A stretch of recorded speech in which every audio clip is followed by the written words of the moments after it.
dans ce monde paralysé par le syndrome du pouvoir, l'Orient musulman et l'Occident chrétien se livrent à un combat qui ne dit pas son nom. Et chaque parti rejette à sa manière la responsabilité du drame qui secoue la planète. Pour être plus précis, on constate deux tendances. Celle des optimistes qui rejettent de confondre l'islam et les gestations politiques dirigées contre l'Occident au nom d'un islam djihadiste. L'autre tendance, celle que l'on considère comme un front de refus, ceux-là même qui ont combattu l'islam pour l'empêcher de partager avec l'Occident la pensée universelle de l'humanité. Pour certains islamologues, ce spectacle traduit sur la scène internationale ce vieux rêve du prince d'Égypte. Ce prince qui racontait ce rêve en disant, en vérité, je voyais cette vache couverte de graisse, que cette très maigre mangeait, et cet épi vert et autant d'autres secs. Si l'une ou l'autre partie revendique une telle suprématie, le bonheur de l'une causera certainement le malheur de l'autre. Et l'islam refuse de donner un tel spectacle, car la pensée coranique n'accorde pas la priorité au texte, mais aux hommes. Ces hommes qui se particularisent par leur sens du devoir et qui s'identifient par le respect aux droits.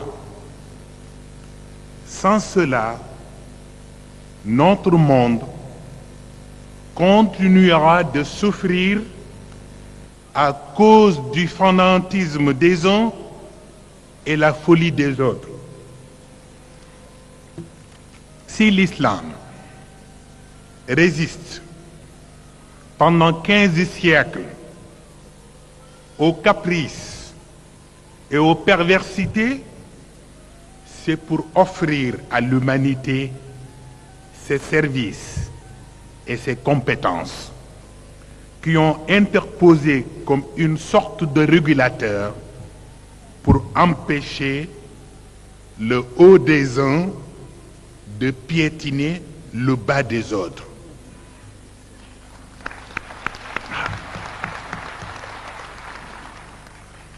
Cela veut dire que la discrimination n'est pas seulement une affaire de couleur de peau, mais surtout une mode de vie. L'esclavage aussi n'est plus une affaire de colonie, mais une façon de gouverner le monde. L'islam refuse toutes sortes de manipulations. Le Saint-Coran nous dit point de contrainte dans l'islam. Donc l'islam encourage la liberté et l'indépendance. Mais liberté et indépendance n'expliquent pas ici transformer tout, y compris la religion, en libre service où tout est permis. Voilà. Voilà. Même en présence de rigueur apparente d'une telle ou telle loi, la raison exige une certaine discipline. Mahatma Gandhi avait raison d'interpeller le peuple indien par cette phrase. Œil pour œil finira par rendre le monde aveugle. Imaginez-vous un monde aveugle. Le désastre que cela peut causer, surtout aux vieillards, aux femmes et aux enfants innocents. Et pour s'en débarrasser, il ne suffit pas de disposer seulement de canne blanche, mais essentiellement de blanchir les cœurs sales.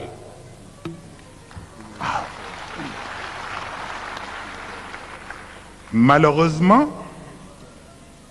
à l'état actuel des choses, blanchir l'argent sale préoccupe aujourd'hui ceux qui se réclament les exécuteurs testamentaires de l'humanité.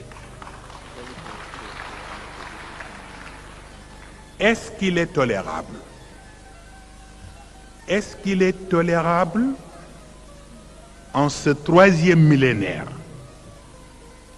qu'un pays parmi les plus infortunés soit considéré comme dépotoir de tous les déchets?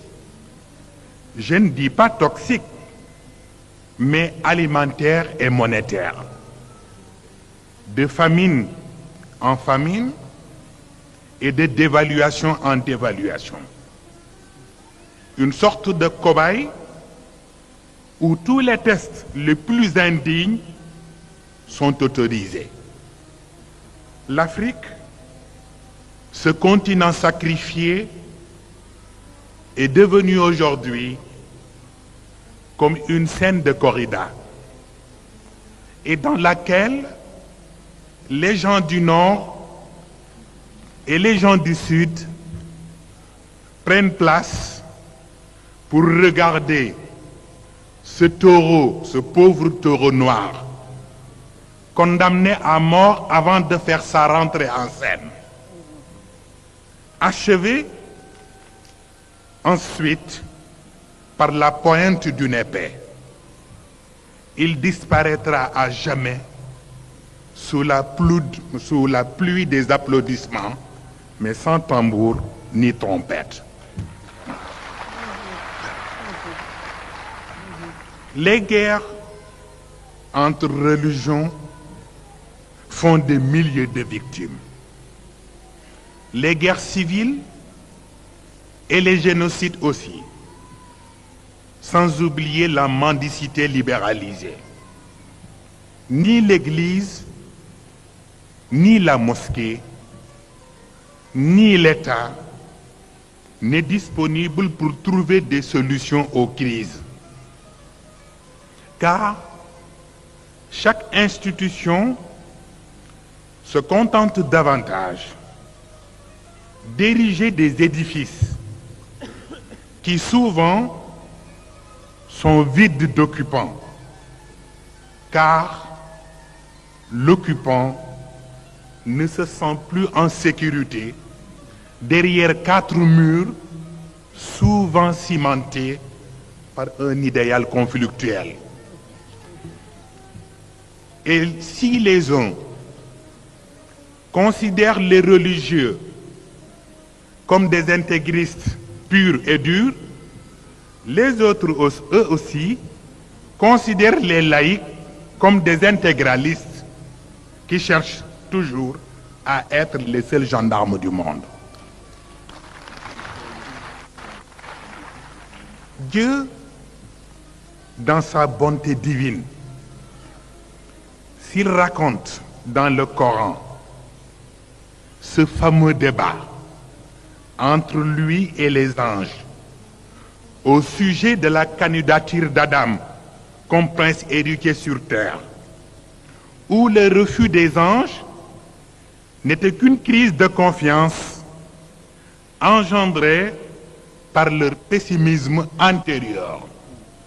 C'est pour permettre à tous les hommes, particulièrement ceux qui sont croyants, d'être optimistes par l'âme et par la conscience, c'est-à-dire donner à la bourse des valeurs la chance de battre tous les records de bonté et de loyauté. Sayyidina Muhammad sallallahu alayhi wa sallam considère la Oumma comme un corps humain dont chaque membre participe à sa manière pour préserver la survie de l'autre. Car si les membres s'en vont, le corps s'en va avec.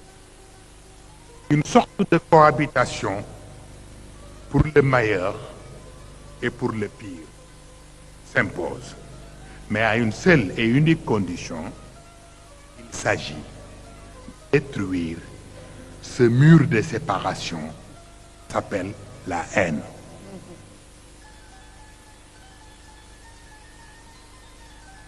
Même si les hommes des deux civilisations, orientale et occidentale, n'arrivent pas à s'accepter les uns les autres, installer la tolérance comme voiture de course. Mais entre la ligne et la ligne d'arrivée, seuls les bons cœurs y arrivent avec succès.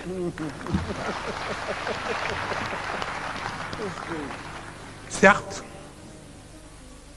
les uns parlent aujourd'hui de l'antisémitisme, mais d'autres parlent aussi de l'anti-islamisme.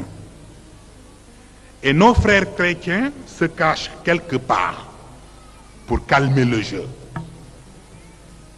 Jean Daniel, du Nouvel Observateur, dans un interview récent, parlait du conflit israélo-palestinien en ce terme. Il y a certes la légalité israélienne, mais aussi il y a la légitimité palestinienne. Entendons par là que la paix au Moyen-Orient ne peut être effective que si Israël légalise un État palestinien.